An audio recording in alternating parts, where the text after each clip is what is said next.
Graça e paz, meus irmãos, bom dia. Aqui é o pastor Maurício, pastor da Igreja Presbiteriana Conservadora de Paranaguá.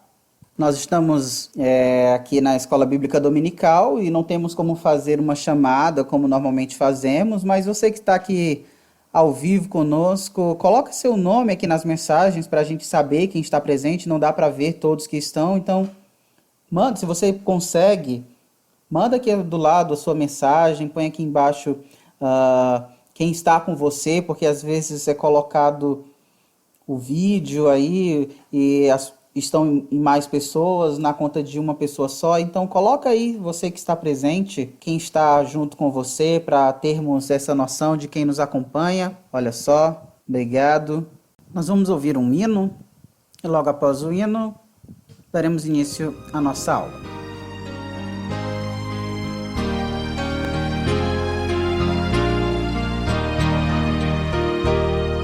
Santo, Santo, Santo, Deus onipotente, louvam nossas vozes teu nome com fervor. Santo, Santo, Santo, justo e compassivo, Deus triuno, excelso Criador. Santo, Santo, Santo, nós os pecadores não podemos ver tua glória sem temor. Tu somente és santo, só tu és perfeito, Deus soberano, imenso em teu amor. Santo, Santo, Santo, todos os remidos, juntos com os anjos, proclamam teu louvor. Antes de formar-se o firmamente a terra, eras e sempre és e has de ser, Senhor.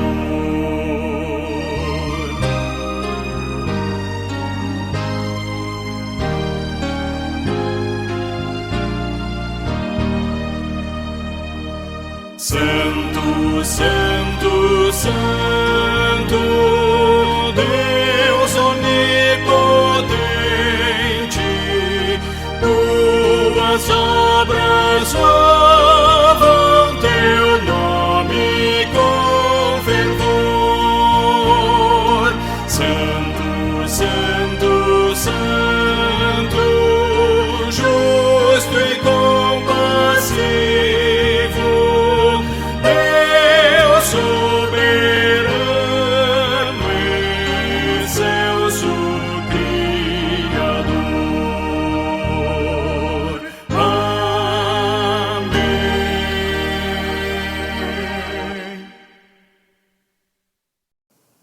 Olá, meus irmãos, bom dia, graça e paz a todos.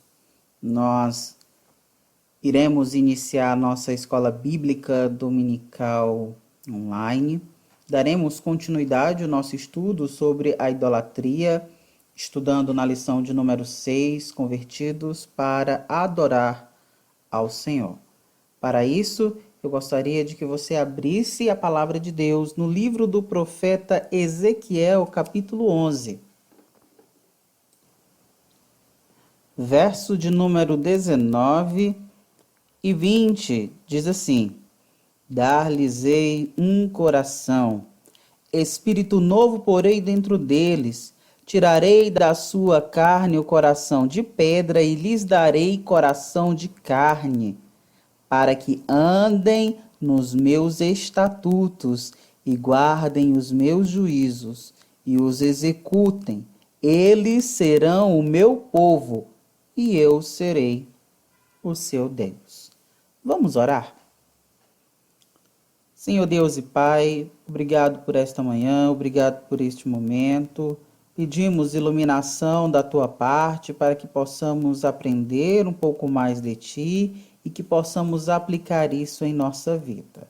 Que o Senhor nos ajude, que o Teu Santo Espírito não permita que as distrações dos nossos lares impossibilite o aprendizado, mas que possamos ter um tempo de qualidade com o Senhor no estudo da Sua palavra. Assim nós oramos e agradecemos em nome de Cristo Jesus. Amém. Meus amados, quando o Espírito Santo de Deus, no seu devido tempo, decide ir ao nosso encontro, abrir os nossos olhos espirituais para entendermos a nossa situação, chamamos isso de regeneração. É o novo nascimento, é uma ação soberanamente realizada pelo Espírito Santo de Deus.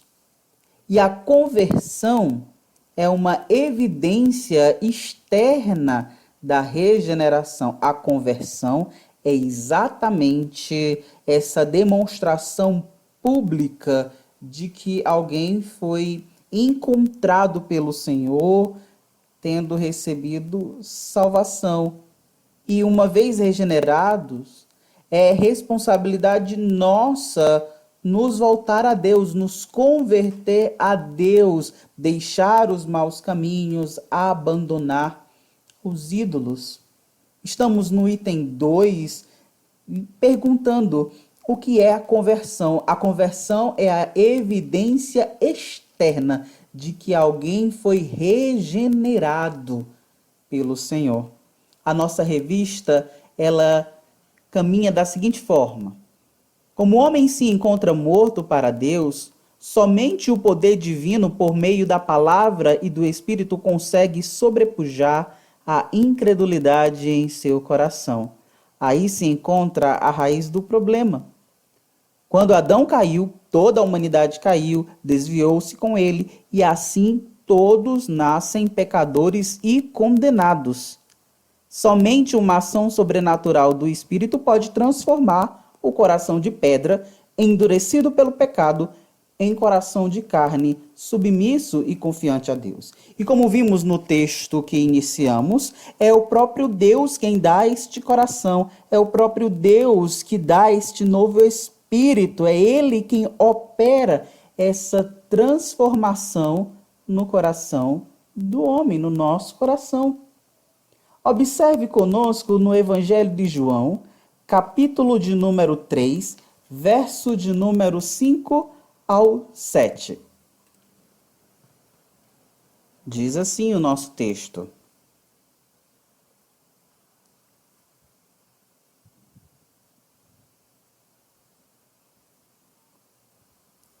Respondeu Jesus: em verdade te digo, quem não nascer da água e do Espírito não pode entrar no reino de Deus. O que é nascido da carne é carne, e o que é nascido do Espírito é Espírito.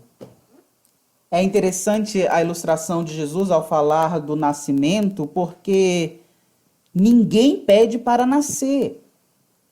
Nenhuma pessoa consegue ser autônoma ao ponto de dizer, eu quero nascer tal dia. O nascimento, ele é algo involuntário por parte de quem nasce, mas é o resultado de quem fez, projetou esse nascimento. Então, quem não nascer do Espírito, isso não é uma ação voluntária do homem, mas é uma ação do Espírito de Deus no homem. E na conversa de Jesus com o mestre da lei, alguns destaques podem ser notados. O assunto de Jesus era salvação. E nesse texto, apesar de Nicodemos ter iniciado falando sobre os sinais que Cristo realizava, Jesus enfatiza que somente aqueles que são nascidos do Espírito é que podem entrar no reino de Deus.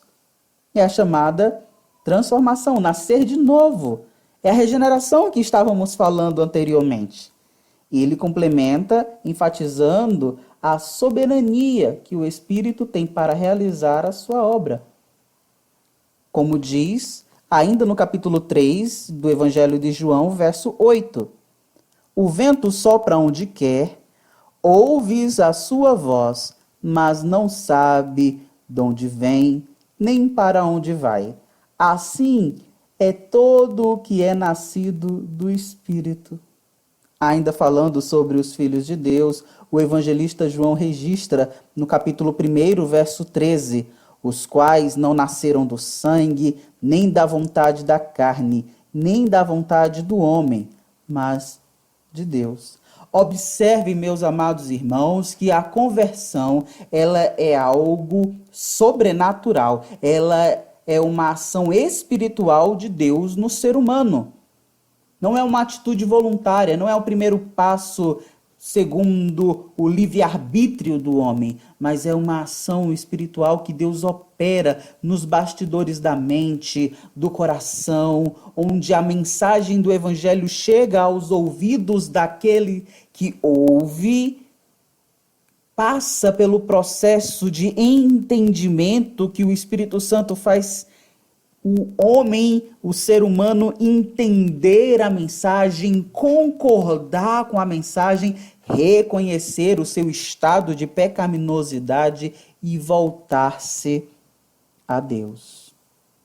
A revista continua dizendo: entendemos, a partir das Escrituras, que a conversão é uma evidência externa da regeneração. Aqueles que são transformados por Deus e ganham uma nova disposição têm capacidade de refazer os seus caminhos.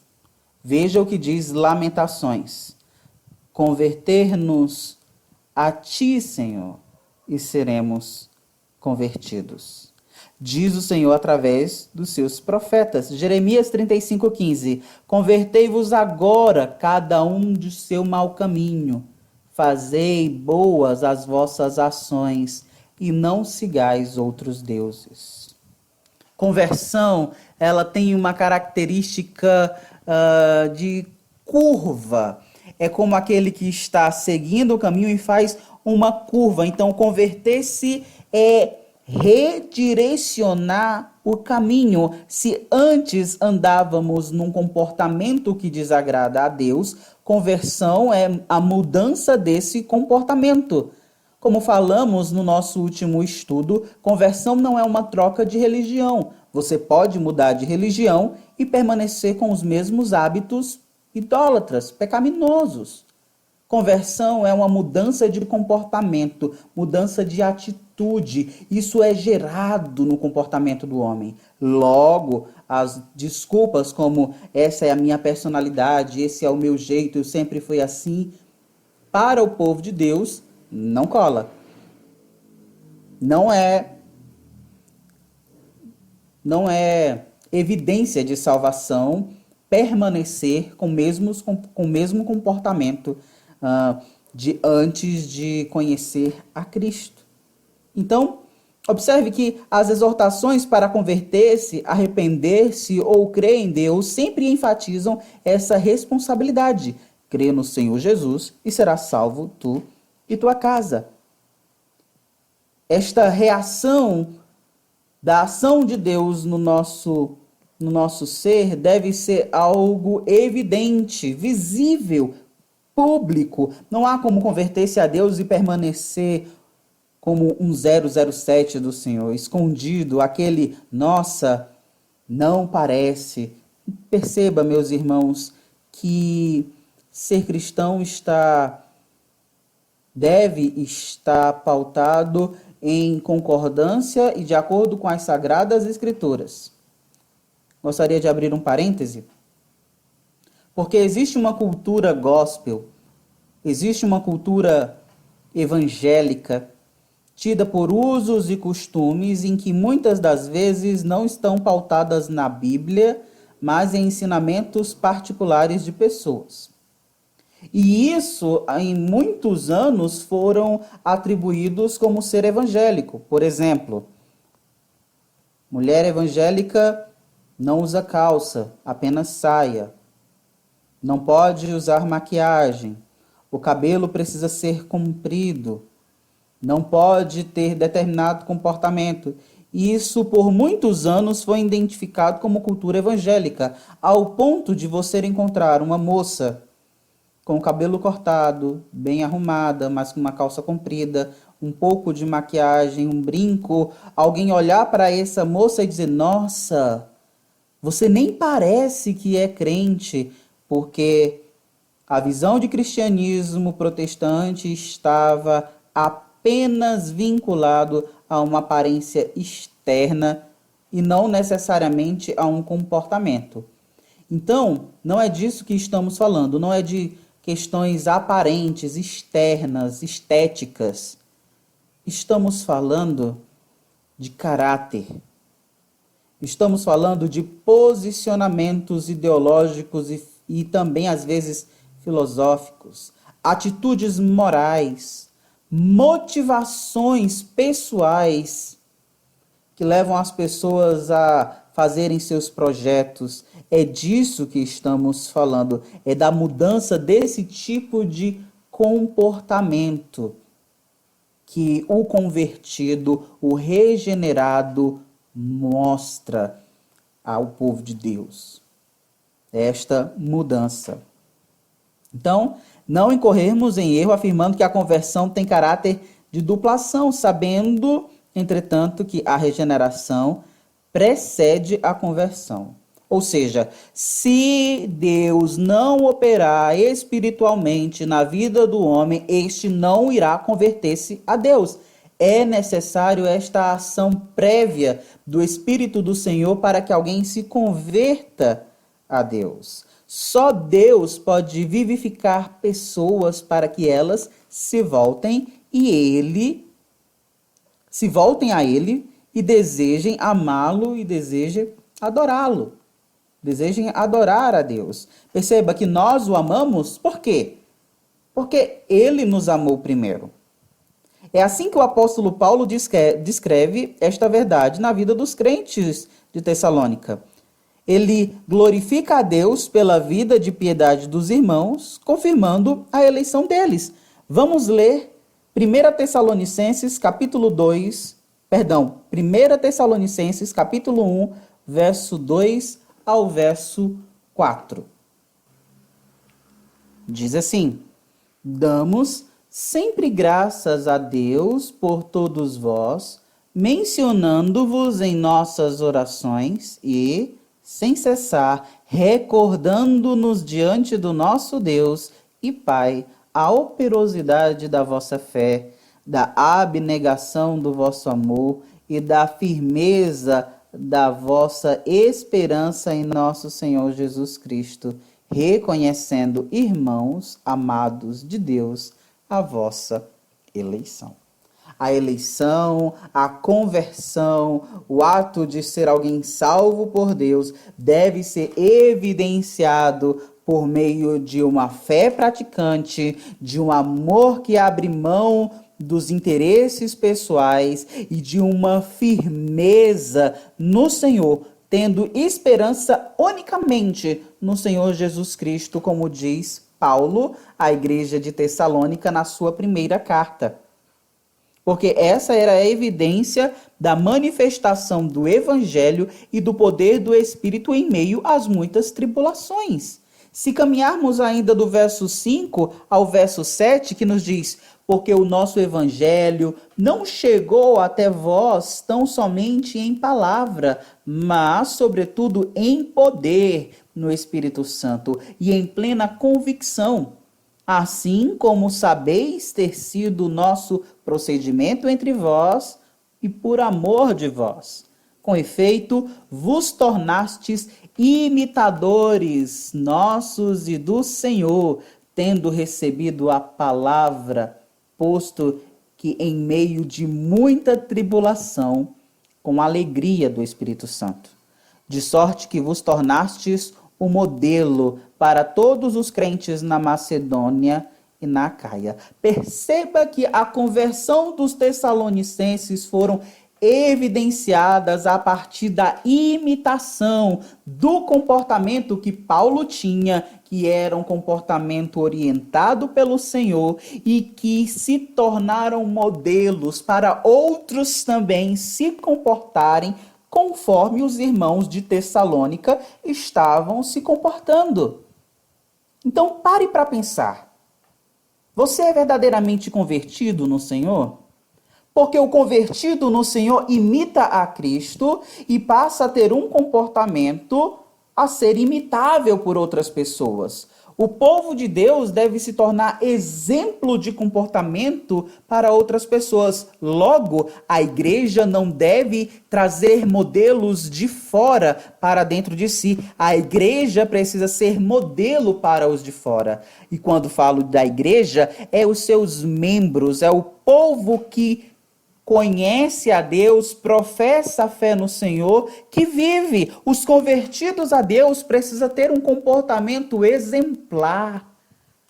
E isso precisamos também ser saudosistas em lembrar de comportamentos de irmãos do passado que eram tão bem apresentados que o fato de dizer que era cristão, que era evangélico, já era motivo de boa reputação.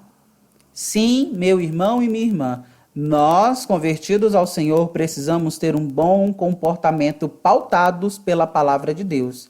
Não é ser o politicamente correto, aquele que engana e que é aparentemente bonzinho. Não se engane. É aquele que tem princípios e valores firmados na palavra e se comporta a partir dos ensinamentos de Cristo, em detrimento, às vezes, de posições pessoais. Mas, para a glória de Deus, abre mão da personalidade do comportamento pecaminoso e obedece a Deus, apesar das circunstâncias, às vezes, serem mais favoráveis ao pecado do que propriamente à obediência. No capítulo de 1 Tessalonicenses, no verso 9, ele conclui: eles mesmos, no tocante a nós, proclamam que repercussão teve o nosso ingresso no vosso meio, e como, deixando os ídolos, vos convertestes a Deus para servirdes o Deus vivo e verdadeiro. Então, o povo de Tessalônica se converteram ao Senhor, voltaram-se a Deus, e abandonaram a idolatria, a adoração a ídolos. E demonstraram isso visivelmente. Nesse instante, não cola a frase: Deus conhece meu coração, Deus sabe o que eu penso, Deus sabe dos meus sentimentos. Amém, isso é verdade, ninguém questiona isso. Mas agora nós precisamos evidenciar isso. Que prova o meu comportamento tem demonstrado que de fato eu sou convertido a Deus e que, portanto, abandonei idolatrias? Pense bem. Mas podemos nos questionar: somos livres da idolatria, então? A revista ela irá caminhar por esse momento dizendo que a ideia de que agora, convertidos, jamais adoraremos outros deuses, isso é ilusão. Não se engane. Nós precisamos evidenciar que abandonamos, mas isso não nos isenta de ainda sermos pessoas idólatras no nosso comportamento. Na verdade, é preciso ajustar nossa visão a respeito da nossa própria adoração. Quando Deus nos salva, retira de nós o coração de pedra, a raiz do problema, e coloca em nós um novo coração, disposto a servi-lo, obedecê-lo e a buscá-lo, conforme lemos em Ezequiel 11, 19 e 20, no início da nossa reflexão. Ao mesmo tempo, ainda estamos presos a esse estado corruptível, mas nessa nova vida, o cristão tem condições de lutar contra o pecado e em Cristo ser vitorioso sobre os seus inimigos: a carne, o mundo e o diabo.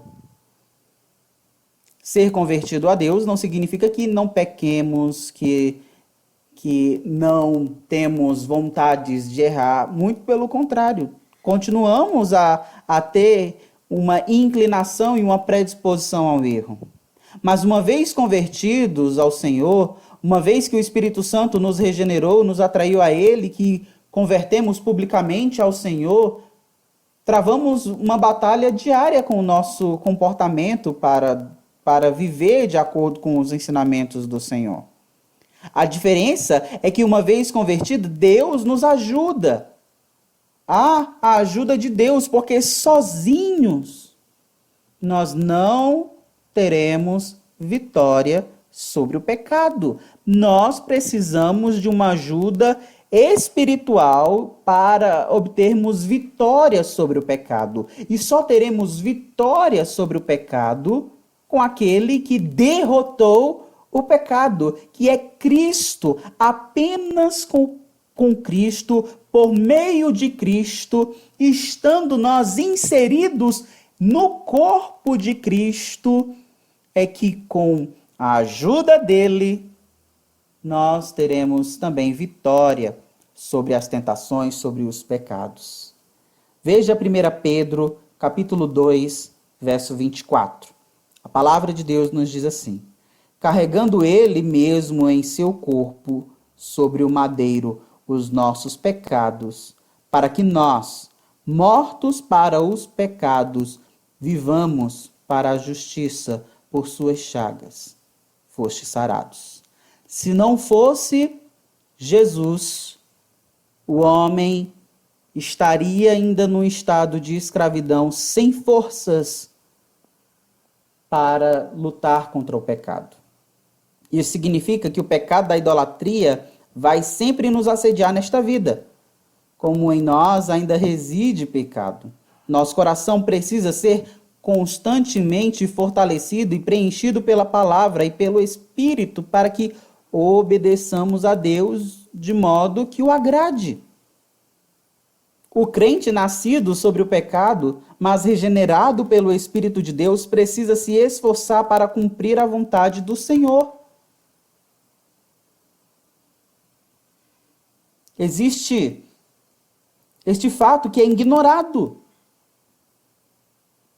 Porque você que é cristão, convertido ao Senhor, que ora, ler a Bíblia, tem dias que você peca, às vezes você sente uma raiva, uma ira que precisa ser controlada. Às vezes vem um desejo nato de falar mal da vida de alguém ou de fazer um comentário para orarmos, mas na realidade é apenas um falatório inútil. E isso, tão presente na vida das pessoas no geral, demonstra a realidade do pecado. Porém, aqueles que foram convertidos ao Senhor precisa lutar contra estas atitudes, e esta luta terá vitória com a ajuda do Senhor Jesus. Com a ajuda do Senhor Jesus temos vitória sobre o pecado que nos assedia. Com o Senhor Jesus nós temos êxito em lutarmos contra estes comportamentos que desagradam a Deus. Por isso, mesmo tendo a dificuldade de vencer o pecado, o crente tem também uma natureza transformada e age de acordo com ela. Lembra-se de Gálatas? Os frutos da carne e os frutos do Espírito. Entenda frutos como resultados. O resultado de uma vida baseada unicamente no homem. E o resultado de uma vida produzida pela obediência ao Senhor através do que recomenda na sua palavra, com a ajuda do Espírito Santo. Os resultados são diferentes. Eu convido a você a ler Gálatas capítulo 5 e observar os frutos da carne e os frutos do Espírito. O resultado de andar segundo a nossa perspectiva de vida e o resultado de andar segundo a orientação do Espírito Santo revelado na palavra de Deus. E aqui eu gostaria de dizer que andar segundo o Espírito Santo não é andar segundo uma voz invisível na mente. Não se iluda, porque nem sempre isso será de Deus. Pode ser você mesmo, pode ser as tentações exteriores. A ação do Espírito Santo estará vinculada às Sagradas Escrituras, à Palavra de Deus, o texto santo, recomendação prescrita, revelada objetivamente ao homem, para que o homem entenda qual a vontade dele para seu povo. Então, ande segundo o Espírito Santo de Deus, pautado pela palavra, limitado a esta palavra. Não fuja da palavra de Deus. Seremos tentados a servir outros deuses e adorá-los através da nossa dedicação, do nosso tempo, recursos e devoção. Nas palavras da carta aos Hebreus, nossa luta contra o pecado deve ser sangrenta. Porque esta luta é dolorosa, é difícil. Para concluir, fomos libertados da idolatria para somente servir ao Deus verdadeiro. Essa é uma obra da graça e misericórdia divina a que respondemos em fé e ação. Convertidos para adorar ao Senhor, desejamos servi-lo com integridade durante toda a nossa vida. Então, aplique isso a você. A idolatria ronda todos nós. Isso é fato. Não há como fugir disso. A idolatria ronda a minha vida, a sua vida, a do irmão que senta do seu lado na igreja, de todo mundo, não só daquela pessoa em que você julga ser mais pecadora do que você, mas a nós, ronda a nossa vida. E como nós temos lutado? Como você combate a realidade da idolatria no coração? Não se deixe enganar. Nós precisamos cuidar do nosso coração. Nós precisamos vigiar, porque fomos regenerados pela graça de Deus. Portanto, não vamos permitir que o nosso coração gere novos ídolos, mas que venhamos desenvolver uma vida pautada pela palavra de Deus. Que Deus abençoe a nossa vida e nos ajude a abandonar cada vez mais os ídolos que podem ser levantados em nosso coração. Amém. Meus irmãos, à noite haverá exposição da palavra de Deus. Peço que fiquem atentos para o nosso sinal quando encaminharmos o link. E, finalizando, eu quero fazer um esclarecimento. Nós não transmitimos culto online. O culto não é online, o culto ele é presencial. O que estamos fazendo é a exposição da palavra de Deus com algumas orientações litúrgicas que fazemos aqui, e o culto é feito em casa. Sim, você que está em casa, você se reúne com sua família e o culto é feito aí. Se você estiver sozinho, não se preocupe, Deus recebe esse momento com você também. É o culto que você está prestando a Deus, sendo orientado por uma ferramenta que a tecnologia possibilita. Mas não necessariamente um culto online. Existem algumas pessoas que estão utilizando essa nomenclatura, mas teologicamente não há como fazer a definição bíblica de um culto online. Isso não existe. O que existe é a transmissão da mensagem da palavra de Deus, é a pregação da palavra de Deus com algumas orientações, estudos da palavra de Deus com algumas orientações, e você aí no seu lar, junto com os seus queridos aí, você faz essa reunião, esse culto. Então, à noite haverá a exposição da palavra, reúna a sua família, se possível reúna um pouco antes, façam algumas orações, tenha este momento solene. Você não estará no templo, mas você estará na sua casa, né? Você vai estar na sua casa, mas reserve esse tempo de exclusividade ao Senhor. Não faça desse momento um momento aleatório. É um momento de adoração exclusiva a Deus. A Deus deve ser prestado toda a nossa atenção. Então, fiquem em espírito solene, de reverência, de respeito, de temor, de admiração a nosso Deus. Esse deve ser o comportamento quando nos reunirmos para adorarmos o Senhor. Seja na igreja, no seu endereço aqui, seja aí na sua casa, seja em qualquer lugar. Mas o espírito reverente. Deus te abençoe a todos que estão aí com você também. E até logo mais à noite com a exposição da palavra de Deus. E claro, a gente não pode esquecer dos aniversariantes que tivemos nesses últimos dias em que não pudemos nos encontrar. Dia 24 de abril, tivemos aniversariando o nosso irmão Márcio, bem tão como também o aniversário de casamento dele e da nossa irmã Jéssica. Nossos parabéns a esses amados irmãos. Que Deus abençoe a sua vida, Márcio, a sua, a da Jéssica, o casamento de vocês, o Murilo. Que as ricas bênçãos do Senhor se estabeleçam cada vez mais na vida de vocês e que sirvam como bênção na vida de outras pessoas também. E foi aniversário do James, esposo da nossa irmã Neuzeli, lá na congregação. Um abraço para os irmãos do Jardim Esperança que nos acompanham e que Deus abençoe você, James. Que o Evangelho de Cristo ilumine cada vez mais a sua vida, que a vida de sua esposa seja bênção na sua vida e que você venha desfrutar cada vez mais da presença de Deus. Um abraço para vocês e tudo de bom.